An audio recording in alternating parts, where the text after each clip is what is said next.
నమస్తే అండి అందరికీ. నేను మీ Madhavi Krishna. Welcome to my channel Madhavi Krishna's Navarasa Kathamalika Telugu audio stories. వినండి, వింటూనే ఉండండి ప్రతిరోజు సరికొత్త ఎపిసోడ్లని. ఈ కథలు కనుక మీకు నచ్చినట్లయితే తప్పకుండా లైక్ చేయండి, అలాగే నా ఛానల్ని సబ్స్క్రైబ్ చేసుకోండి. ఇంతవరకు సబ్స్క్రైబ్ చేసుకున్న శ్రోతలందరికీ కూడా నా ధన్యవాదాలు. ప్రేమిస్తే ఏమవుతుంది, పార్ట్ 7. శరత్చంద్ర హాల్లో కాలు కాలిన పిల్లలా తిరుగుతున్నాడు. యామినిని ఆ స్థితిలో చూడవలసి వస్తుందని అతను కలలో కూడా ఊహించలేదు.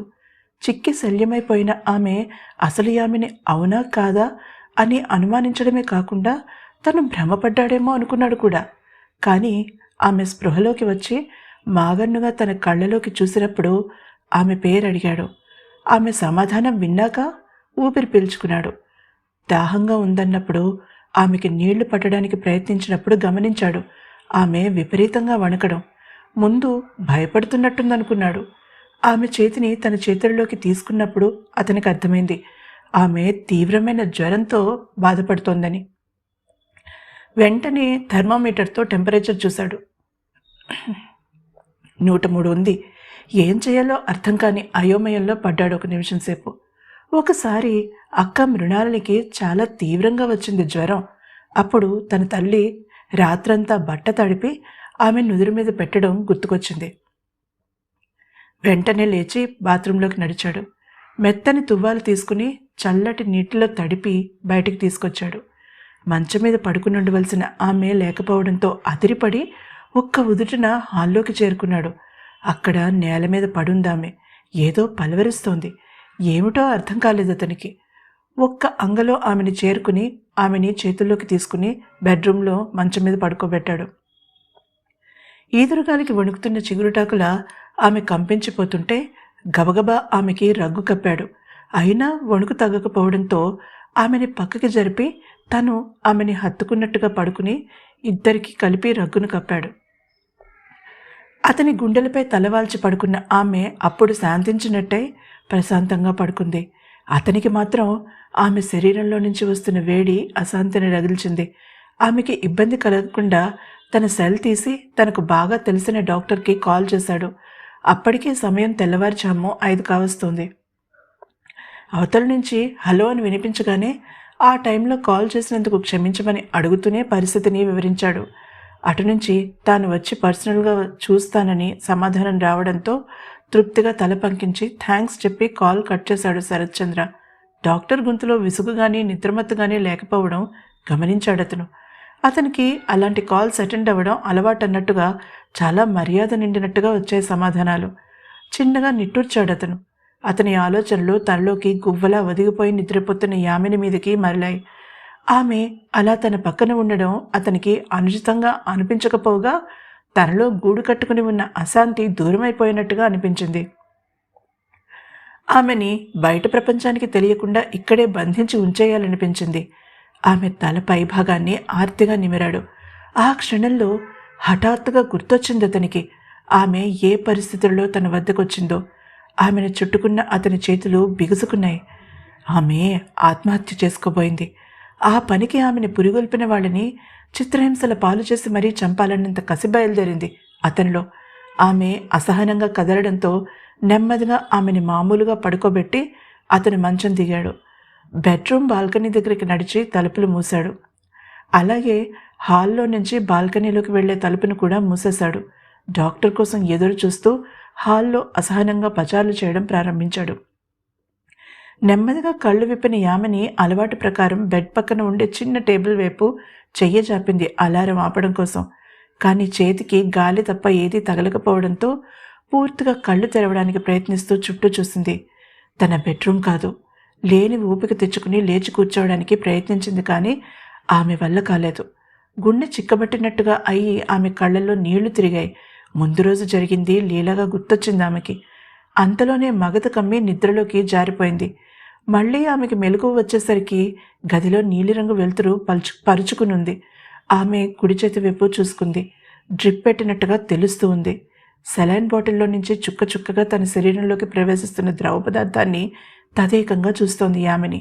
బహుశా అమ్మా నాన్న వచ్చి తనని బయటకు తీసుకొచ్చేసారేమో ఆ నరకం నుంచి అనుకుందామే. మరి తన పక్కనే ఉండవలసిన అమ్మ ఏమైపోయింది? అమ్మా అస్పష్టంగా పిలిచింది. ఆమె గొంతు ఆమెకే వినపడనంత నీరసంగా ఉంది. అబ్బా, లేచావా? నన్నెంత కంగారు పెట్టేశావో తెలుసా? మృదుగంభీరమైన స్వరం ఆమె చెవి దగ్గర వినిపించింది. తుమ్మెద ఝంకారంలా ఉందా గొంతు. అంత నిస్సత్తువలో కూడా ఆమె శరీరం జలధరించింది ఆ గొంతులోని మార్దవానికి. భయంతో కాదు, ఆకర్షణతో. అమ్మ కావాలి. ఈసారి ఈమె గొంతు స్పష్టంగానే ఉంది. శరత్చంద్రకి తన 5 ఏళ్ల మేనకోడలు గుర్తొచ్చింది. ఒక్క క్షణం మృణాలని కనపడకపోతే తెగ వెతుక్కుంటుంది. ఏడ్చి రాగాలు పెట్టి తన తండ్రికి నరకం చూపించేస్తుంది. అతని పెదవులు కొద్దిగా వెచ్చుకున్నాయి. ముందు ఈ సూప్ తాగాలి చెప్పాడు. అప్పుడు గాని అమ్మ రాదు అన్న విషయం స్పష్టంగా అర్థమయ్యేలా. ఆమె లేచి కూర్చోబోయింది. అతను సున్నితంగా ఆమె భుజం నొక్కి పట్టుకుని ఆపేశాడు. అప్పుడు చూసిందామె అతని వంక. క్షణాలు నిమిషాలయ్యాయి. ఆమె విశాలమైన కళ్ళు ఆశ్చర్యమో దిగ్భ్రాంతో చెప్పలేనంత మరింత పెద్దవయ్యాయి. మీరు ఇక్కడ మాట్లాడారని అనుకుందామే. పెదవులు కదిలాయి కానీ శబ్దం బయటికి రాలేదు. అంటే తనని గుర్తుపట్టిందన్నమాట. గుడ్ అనుకున్నాడు శరత్చంద్ర. అతను మౌనంగా ఆమె చేతుకున్న డ్రిప్ తాలూకా సూదిని తొలగించాడు. ఆమెని నెమ్మదిగా భుజాలు పట్టుకుని లేవదీసి వెనుక తలగడలు సరిగ్గా సర్ది వాటికి ఆనుకునేలా ఆమెను జరిపాడు. ఆమె తనని పరీక్షగా చూస్తున్నదని తెలుసు. అయినా అతను పెదవి విప్పలేదు. మీరెవరు? అమ్మ వాళ్ళకి మీరెలా తెలుసు? నేను ఇక్కడికి ఎలా వచ్చాను? ప్రశ్నల వర్షం కురిపించింది. అతను సూప్ బౌల్ ఆమె ముందుకు తెచ్చి స్పూన్ అందులో ముంచి తీసి ఆమె నోటికి అందించాడు. ఆమె ముఖం పక్కకి తిప్పుకుంది. సమాధానం చెప్తే కానీ తిరనన్నట్టుగా. అతను భారంగా నిట్టూర్చాడు. ఇది తాగిన తర్వాత మాట్లాడుకుందాం. ముందు తాగు. టాబ్లెట్స్ వేసుకోవాలి. ప్రపంచంలోని సహనాన్నంతటినీ అరువు తెచ్చుకుంటూ అన్నాడు. ఆమె మొండిగా పెదవులు బిగించింది. ఆ పెదవులు విడివడేలా గట్టిగా ముద్దు పెట్టుకుంటే ఎలా ఉంటుంది అనుకున్నాడు. అతనికి నవ్వొచ్చింది. ఈసారి నవ్వు నాపుకునే ప్రయత్నమేమీ చేయలేదతను. ఆమె గెడ్డం కింద చేతిని పెట్టి పట్టుకుని బలవంతంగా తన వైపు తిప్పుకుని స్పూన్ పెదవులకి ఆనించాడు. అంతవరకు తెలియని ఆకలి స్పూన్ వాసన ముక్కుపుటాలకి తగలగానే విజృంభించి కడుపులో పేగులు మెలిపెట్టినట్టయింది. ఆమె మరి వాదించకుండా నోరు తెరిచింది. ఆ పని పూర్తవగానే అతనిచ్చిన మందులు మారు మాట లేకుండా వేసుకుంది. ఇప్పుడు చెప్పండి, అసలు నేను ఇక్కడికి ఎలా వచ్చాను? చేతులు కట్టుకుని సర్దుకుని కూర్చుంటూ అడిగింది. నీకు ఎంతవరకు గుర్తుందో చెప్పు. ఆ తర్వాత నేను చెప్తాను. మరొక్క మాట, నన్ను మీరు అనే మర్యాద ఇవ్వక్కర్లేదు. నా పేరు శరత్చంద్ర. పేరు పెట్టి పిలు. ఆమె పక్కన మంచం మీద కూర్చుంటూ చెప్పాడు. ఆమె అతనికి తగలకుండా ముడుచుకుని కూర్చుంది. అది గమనించనట్టే ఆమె కన్నుల్లో పడుతున్న జుట్టును వెనక్కి తోశాడు. అది తనకు చాలా అలవాటైన పనిలా. అతని వేళ్ల స్పర్శ ఆమెలో నిద్రాణమై ఉన్న ఏవేవో కోరికలని తట్టిలేపుతోంది. ఆమెకి భయం వేసింది. ఎవరతను? ఇంత చొరవగా తనని ఎలా తాకగలుగుతున్నాడు? ముఖ్యంగా అతని స్పర్శ తనకి వెగట కలిగించకపోగా హాయిగా ఉంది. ఆమె కంగారుగా అతని చేతిని దూరంగా తోసే ఉద్దేశంతో అరచేతిని పట్టుకుంది. వెచ్చని అతని చేతిలో ఆమె చెయ్యి ఇరుక్కుపోయింది. తత్తరపాటుతో తన చేతిని బలవంతంగా అతని చేతిలో నుంచి లాక్కుంది. అతను తన చేతిని ఆమె నుదుటి మీద ఆనించి చూశాడు. మామూలుగానే ఉంది. జ్వరం లేదు. హాయిగా ఊపిరి పీల్చుకున్నాడు. నువ్వు 3 రోజులుగా ఒళ్ళు తెలియని జ్వరంతో పడుకునున్నావు. ఇప్పుడు తగ్గింది. ఇక మాట్లాడొచ్చు. ఆత్మహత్య ఎందుకు చేసుకోవాలనుకున్నావు? తాపిగా ఆమె కళ్ళలోకి చూస్తూ అడిగాడు. అంతవరకు బింకంగా కూర్చున్న యామిని శరత్చంద్ర ప్రశ్నతో ఉలిక్కిపడింది. ఆమె కళ్ళలో అసహనం స్థానంలో అపనమ్మకం మెదిలింది. ఏమీ తెలియనట్టుగా అమాయకంగా మొహం పెట్టేస్తే నిన్ను వదిలేస్తాననుకోకు. ఆత్మహత్య చట్టరీత్యా నేరం. పోలీస్ కంప్లైంట్ ఇస్తాను. మరింత ధీమాగా అన్నాడు ఆమె కళ్ళలోకి చూస్తూ. ఆమెకి అప్పటికి కాస్తంత తేరుకుందామె. నీకు నిశ్చయంగా మతిపోయింది. నేను చావాలనుకోవడం ఏమిటి? అసలు నేనెక్కడున్నానో చెప్పకుండా నీ సొంత తీరెలు నా మీద రుద్దకు. అసలు విషయం చెప్పకుండా పిచ్చి పిచ్చి వేషాలేస్తే నీ మీదిస్తా పోలీస్ కంప్లైంట్ నేను, విసురుగా అంది మొహం పక్కకి తిప్పుకుంటూ. కింద పడినా తనదే పైచేయన్నమాట. చిన్నగా నవ్వుకున్నాడు శరత్చంద్ర. ఆమెకి మరింత దగ్గరగా జరిగి ఆమె మొహాన్ని తన చేతుల్లోకి తీసుకున్నాడు. సరిగ్గా అతని ఊపిరి ఆమె చెక్కిళ్ళకి తగిలేంత దగ్గరగా వచ్చి నెమ్మదిగా అన్నాడు. నా పేరు శరత్ చంద్ర, డాక్టర్ శరత్ చంద్ర. లైబ్రరీగా చేస్తున్నా. అప్పుడప్పుడు ఏవో చిన్న చిన్న రచనలు చేస్తూ ఉంటాను అంటూ తను పనిచేసే యూనివర్సిటీ పేరు చెప్పాడు. ఆమె తన పెద్ద పెద్ద కళ్ళను మరింత విశాలంగా చేసి అతని వంక చూసింది. ఆమె కళ్ళలో ఆశ్చర్యం కొట్టొచ్చినట్టు కనపడుతుండగా అతను కొనసాగించాడు. నా వయసు 28. ఇంకా పెళ్లి కాలేదు. సరైన అమ్మాయి కోసం ఎదురు చూస్తున్నాను. ఈలోగా బిల్డింగ్స్ మీద నుంచి దూకుపోయే అమ్మాయిలని రక్షిస్తున్నట్టుగా నటిస్తూ వాళ్ళని బంధించి వశపరుచుకుంటూ ఉంటాను. అది నా అలవాటు. ఎఫెక్ట్ కోసం ఒక్క క్షణం ఆగాడు. అతను అనుకున్న ఎఫెక్ట్ ఆమెలో కనిపించగానే అతను కొనసాగించాడు. నీ నెంబరు 36. నువ్వు నా చేతుల్లో నుంచి తప్పించుకోలేవు అని లోగొంతుకుతో అంటూ ఒక సి గ్రేడెడ్ సినిమాలో విలన్ని గుర్తుకు తెచ్చుకుని లేచి నిలబడి వికటంగా నవ్వాడు. అంతవరకు ఎంతో సౌమ్యంగా ఉన్న అతను ఒక్కసారి వీధిగుండలా ప్రవర్తించేసరికి ఆమె బిత్తరిపోయింది. ఆమె గుండె వేగంగా వెళ్తున్న రైలులా కొట్టుకోవడం మొదలుపెట్టింది.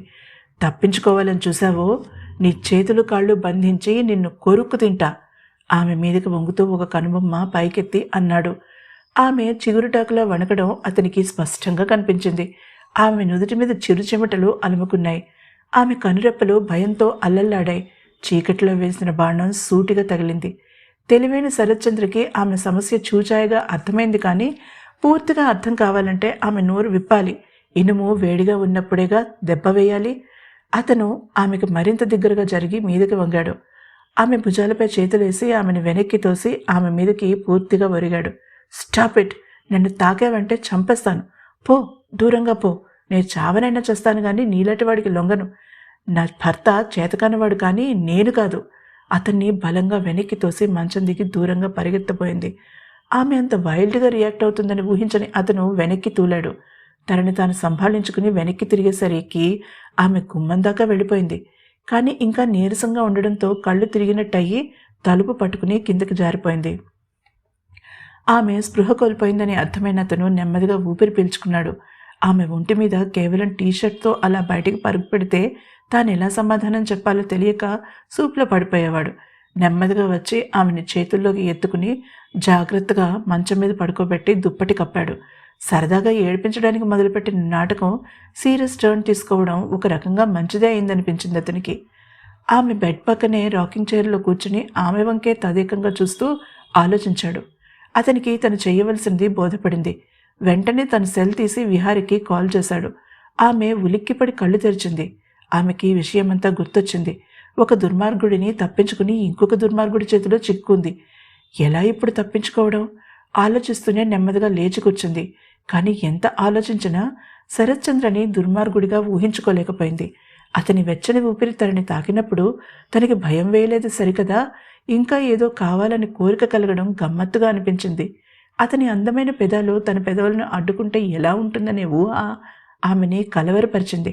అతని చేతులు తనని తాకినప్పుడు ఏవేవో ఊహలు తనలో చెలరేగడం ఆమెని అయోమయంలో ముంచేసింది. ఏం జరుగుతోంది తనకి? పేరు మొహం తప్ప ఏమీ తెలియని వ్యక్తి ఆకర్షణలో పడడం సాధ్యమేనా? అతన్ని తన మొదటిసారి 2-3 ఏళ్ల క్రితం చూసింది. అప్పుడు ఇప్పుడు అతనిలో ఏ మార్పు లేదు. అవే సూదంటి రాయి లాంటి కళ్ళు. అవతలి వ్యక్తి మనసులోకి చొచ్చుకుపోయి ఏముందో తెలుసుకునేంత తీవ్రత ఉంది ఆ చూపులో. పట్టుదలని సూచించే అందమైన పెదవులు, లైట్గా పెరిగిన గెటం ఆమె కన్నె హృదయాన్ని గిలిగింతలు పెడుతుండగా కింది పెదవిని మునిపంటితో నొక్కిపెట్టి తలదిండును ఒళ్ళోకి తీసుకుంది. తనకి నిశ్చయంగా మతిపోయింది. లేకపోతే ఒక ఉమెనైజర్కి ఆకర్షించబడడం ఏమిటి? తానే ఒప్పుకుని తనకు నెంబర్ కూడా ఇచ్చాడుగా. 30 40 36 సన్నగా ఎక్కడి నుంచో వినిపించింది ఆమెకి. అది తన మనసేనని ఆమెకి అర్థమైంది. రోషంతో ఆమె మొహం ఎర్రబడింది. ఈ చిక్కులన్నీ తనకెందుకు? ఎలాగైనా ఇక్కడి నుంచి తప్పించుకోవాలి. తర్వాత ఏం చేయాలో ఆలోచించుకోవచ్చు అని నిశ్చయించుకుంది. ఇంతలో ఆమె ఆలోచనలను చెదరగొడుతూ మూసి ఉన్న తలుపు బయట చప్పుడవడంతో చుట్టూ చూసింది. సరైన ఆయుధం కోసం. తలదిండు తప్ప వేరే ఏమీ కనిపించలేదు. అది తీసుకుని గబగబా తలుపు వెనక్కి పరిగెత్తింది. నెమ్మదిగా తలుపు తెరుచుకుంది. తలుపు వెనుక ఆమె ఊపిరి బిగబట్టి నిలబడింది. తర్వాత ఏం జరిగిందో తెలుసుకోవాలంటే తప్పకుండా తర్వాత ఎపిసోడ్ని వినండి. ఈ ఎపిసోడ్ కనుక మీకు నచ్చినట్లయితే తప్పకుండా లైక్ చేయండి. అలాగే నా ఛానల్ని సబ్స్క్రైబ్ చేసుకోవడం మర్చిపోకండి.